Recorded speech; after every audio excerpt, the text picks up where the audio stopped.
మూలం ఎక్కడి నుంచి వచ్చిందో తెలుసా? ఇది మూలం ఎక్కడి నుంచి పుట్టుకొచ్చింది అంటే 2019 కన్నా ముందు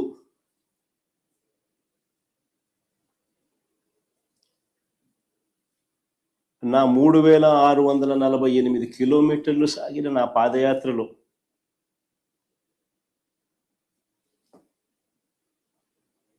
మార్గ మధ్యంలో రైతన్నలు పడతా ఉన్న అవస్థలు, ఇబ్బందులు చూసిన తర్వాత భూములకు సంబంధించి వాళ్ళ లేవనెత్తిన సమస్యల పరిష్కారం నుంచి, ఆ ఆలోచనల నుంచి, వీటికి పరిష్కారం చూపాలన్న తపన, తాపత్రయం నుంచి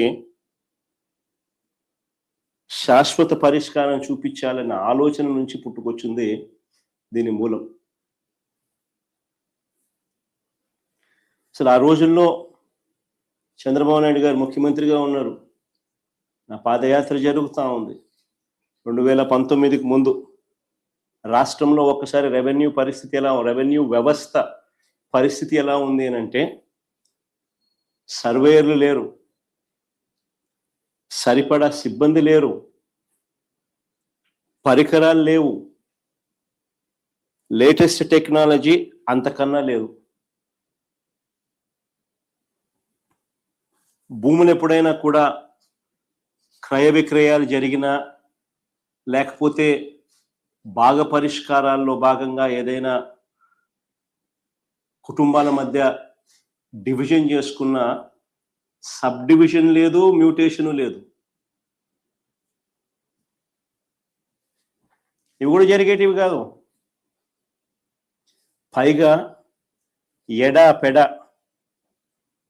లెఫ్ట్ రైట్ సెంటర్, ఈయనకు ఎప్పుడు మూడు వస్తే అప్పుడు, ఎప్పుడు బుద్ధి పుడితే అప్పుడు, ఎవరైనా నచ్చకపోతే అప్పుడు 22A అంటే ప్రోహిబిటెడ్ ల్యాండ్ సేల్. 22Aలో భూములు పెట్టడం, ప్రోహిబిటింగ్ ఎనీ ల్యాండ్ సేల్.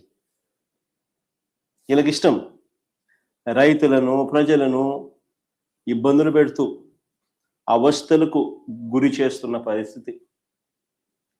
ఇలాంటి 1,00,000 సమస్యలకు పరిష్కారంగా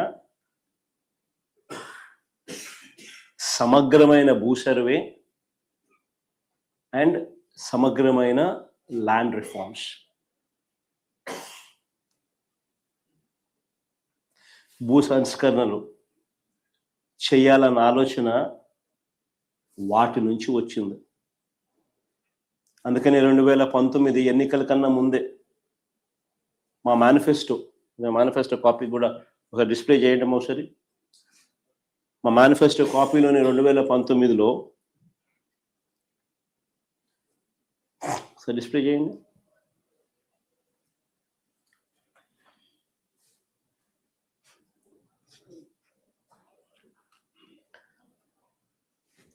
చూడండి ఒకసారి. సుపరిపాలన విషయంలో రాష్ట్రంలో భూములన్నింటినీ సమగ్ర రీసర్వే చేయించి భూ యజమానులకు శాశ్వత యాజమాన్య హక్కు కలగజేస్తాము. Manifesto promise.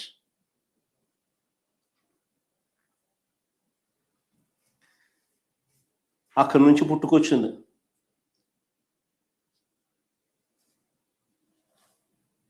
చెప్పిన మేరకు ఇది ఒక మహాయజ్ఞం అని తెలిసి, చెప్పిన మేరకు 2020 డిసెంబర్ 21వ తారీఖున 100 సంవత్సరాల క్రిందట 1923లో బ్రిటిష్ ప్రభుత్వం తర్వాత, అప్పుడెప్పుడో బ్రిటిష్ వాళ్ళు సమగ్ర సర్వే చేశారు 1923లో. దాని తర్వాత ఎప్పుడు కూడా ఎక్కడా కూడా సమగ్ర రీసర్వే అన్నది ఎప్పుడు కూడా ఆలోచన కూడా చేయడానికి కూడా ఎవరు సాహసించరు.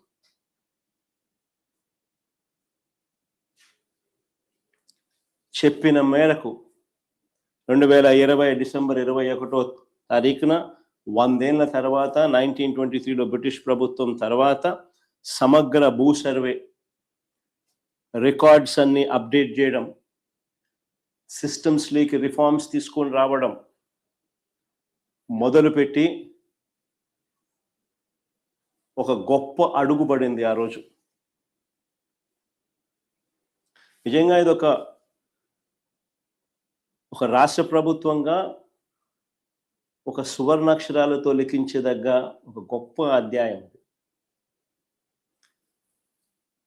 రీసర్వేతో, సమగ్ర రీసర్వేతో కూడిన ఈ సంస్కరణలు మేము చేసినది నిజంగా ఒక మహాయజ్ఞం లాంటిది.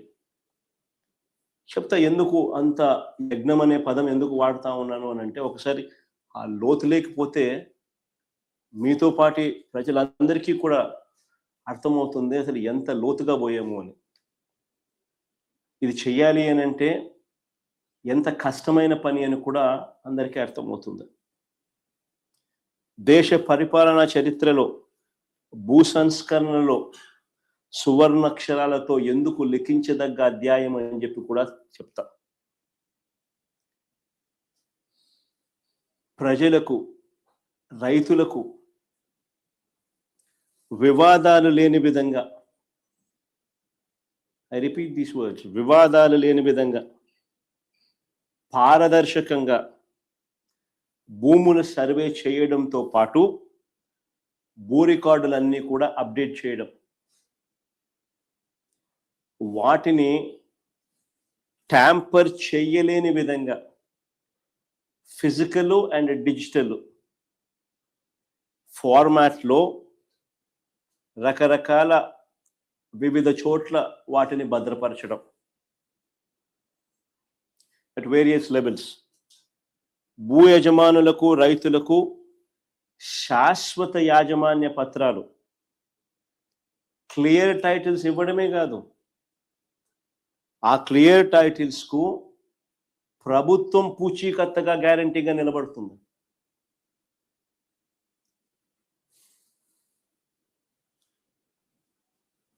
మోస్ట్ అడ్వాన్స్డ్ సెక్యూరిటీ ఫీచర్స్తో ఎవరు కూడా ట్యాంపర్ చేయలేని విధంగా క్యూఆర్ కోడ్ను సైతం ఈ పాస్బుక్స్తో పొందుపరుస్తూ, క్యూఆర్ కోడ్ను సైతం పాస్బుక్స్లో పొందుపరుస్తూ, ఫిజికల్గా ఎవరైనా ట్యాంపర్ చేసే పరిస్థితి కూడా లేకుండా పట్టాదారు పాస్ పుస్తకాలు ఇవ్వడం జరిగింది. టైటిల్ మారినా కానీ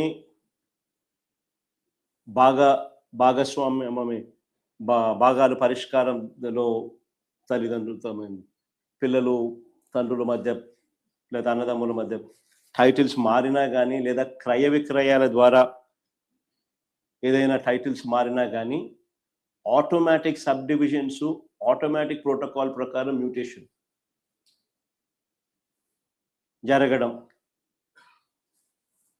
వాటికి సంబంధించిన రికార్డులన్నీ కూడా ఆ గ్రామంలోనే, ఆ గ్రామ సచివాలయంలోనే ఉంచి అవి కూడా అక్కడ అవైలబుల్గా ఉండడం, ఆ అప్డేట్ చేసి ప్రజలకు అందుబాటులో ఉంచడం, చివరికి గ్రామ సచివాలయాల్లోనే రిజిస్ట్రేషన్ ప్రక్రియ కూడా జరిగేట్టుగా కూడా చేయడం. ఇదొకటే కాదు, real time alerts.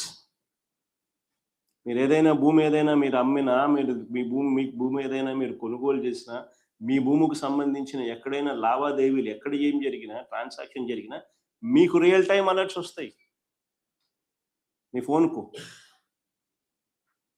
Real time అలర్ట్స్తో మన గవర్నమెంట్ పోర్టల్ను అప్గ్రేడ్ చేయడమే కాకుండా రియల్ టైం డేటాతో దాన్ని అప్డేట్ చేయడం.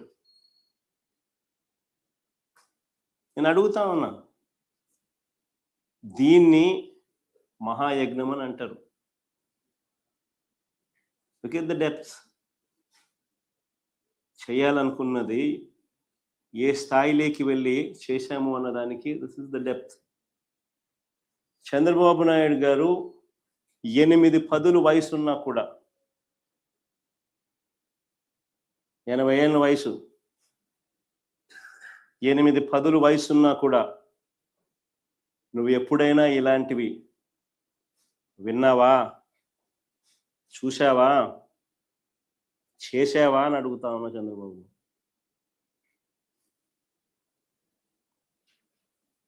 అసలు ఏ స్థాయిలోకి వెళ్ళి మేము రివ్యూలు తీసుకునే వాళ్ళము అని అంటే, ఏ స్థాయిలోకి వెళ్ళి ఎంత కమిట్మెంట్ చూపే వాళ్ళము అని అంటే, అసలు ఆ క్లిప్పింగ్ కూడా ఒకసారి, రివ్యూ క్లిప్పింగ్ కూడా ఒకసారి వేయండి అమ్మా, ఒకసారి ఇంట్రెస్టింగ్ క్లిప్పింగ్ ఒకసారి చూడండి కూడా. మొదటి నుంచి మొదలు పెట్టు. మేజర్గా ఫ్లా ఎక్కడ జరుగుతుందని అంటే, సమస్య ఏంటంటే డేటా ఎంట్రీ ఆపరేటర్ దగ్గర ఈ కీ ఇచ్చేస్తాం. మేజర్గా ఫ్లా ఎక్కడ జరుగుతుందని అంటే, వీళ్ళకి డేటా ఎంట్రీ ఆపరేటర్ దగ్గర కీ ఇచ్చేస్తాం. ఆ కీ ఇచ్చేసి వీళ్ళు పట్టించుకో, ఈ కీ ఉంది కదా అని చెప్పి స్లో విల్ స్టార్ట్.